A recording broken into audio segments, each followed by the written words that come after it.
ഇപ്പൊ ജില്ലാ പഞ്ചായത്ത് മെമ്പർ ഞങ്ങളുടെ സഹപ്രവർത്തകൻ ഹാരിസ് അവൻ ഒരു കേസിൽ പെട്ടു. എന്താ പ്രശ്നം? ഞങ്ങൾ തുറന്നു പറയാം. അദ്ദേഹം സാമ്പത്തികമായി ചില ആളുകളിൽ നിന്ന് പണം വാങ്ങി, കച്ചവടം ചെയ്തു, കച്ചവടം പൊട്ടി, പണം തിരിച്ചു കൊടുക്കാൻ വീണ്ടും കടം വാങ്ങി, വലിയ ബാധ്യതയിലാകപ്പെട്ടു. തർക്കമൊന്നുമില്ല, അയാൾ ചെയ്ത തെറ്റു തന്നെയാണ്, തർക്കമില്ല. അയാൾ ജില്ലാ പഞ്ചായത്ത് മെമ്പറാണ്, മക്കരപ്പറമ്പ് ഡിവിഷനാണ്. അത് വെച്ചിട്ട് വലിയ കലാപമാണ്. എന്താ കലാപം എന്നറിയോ? ഇന്ന് ജില്ലാ പഞ്ചായത്തിനകത്ത് ഞങ്ങൾ പ്രമേയം അവതരിപ്പിക്കാൻ അനുവദിക്കൂല, ഞങ്ങൾ ബജറ്റ് അവതരിപ്പിക്കാൻ അനുവദിക്കൂല, ഞങ്ങൾ മീറ്റിംഗ് നടക്കാൻ അനുവദിക്കൂല. കാരണം എന്താണെന്നറിയോ? ആരിത് പണം കട്ടത് മുഴുവൻ ലീഗ് നേതാക്കന്മാരെ കൊണ്ടുപോയത്, വൈസ് പ്രസിഡന്റ് ഉൾപ്പെടെ, സെക്രട്ടറി ഉൾപ്പെടെ, പ്രസിഡന്റ് ഉൾപ്പെടെ കൊണ്ടുപോയത് വലിയ പ്രയോഗമാണ്. ഞങ്ങളൊരു കാര്യം ഡിവൈഎഫ്ഐക്കാരോട് പറയാം.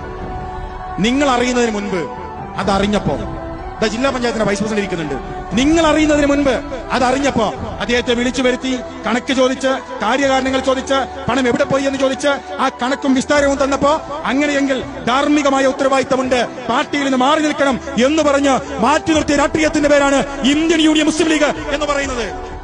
കച്ചവടം ചെയ്തതാണ്, നാട്ടുകാരിന് പണം വാങ്ങിയതാണ്. കുടുങ്ങിയപ്പോ പണം കിട്ടാൻ വേണ്ടിയിട്ട് ജില്ലാ പഞ്ചായത്തിന്റെ പേര് പറഞ്ഞിട്ടുണ്ട്, ജില്ലാ പഞ്ചായത്ത് പദ്ധതിയുടെ പേര് പറഞ്ഞിട്ടുണ്ട്, ജില്ലാ പഞ്ചായത്തിന്റെ വിഹിതം പറഞ്ഞിട്ടുണ്ട്. ഒക്കെ ശരിയാണ്, ഞങ്ങൾ എതിർക്കുന്നൊന്നുമില്ല. പക്ഷേ എന്നിട്ട് അദ്ദേഹത്തെ പ്രൊട്ടക്ട് ചെയ്യാൻ ഞങ്ങൾ ശ്രമിച്ചില്ല. പാർട്ടിയുടെ പ്രാഥമിക അംഗത്തെ രാജിവെക്കാൻ വേണ്ടി പറഞ്ഞു, പ്രാഥമിക അംഗത്തിൽ നിന്ന് പുറത്താക്കി. എന്നിട്ട് പറഞ്ഞു ഈ കേസും കാര്യങ്ങളും ഒക്കെ തീർത്ത് ജനങ്ങളെ വിശ്വാസത്തിലെടുത്ത് തിരിച്ചു വരണം എന്ന് ഞങ്ങൾ പറഞ്ഞു. മാതൃകായോഗ്യമായ നടപടിയല്ലേ ലീഗ് സ്വീകരിച്ചത്? ഇങ്ങനെയല്ലേ സ്വീകരിക്കേണ്ടത്?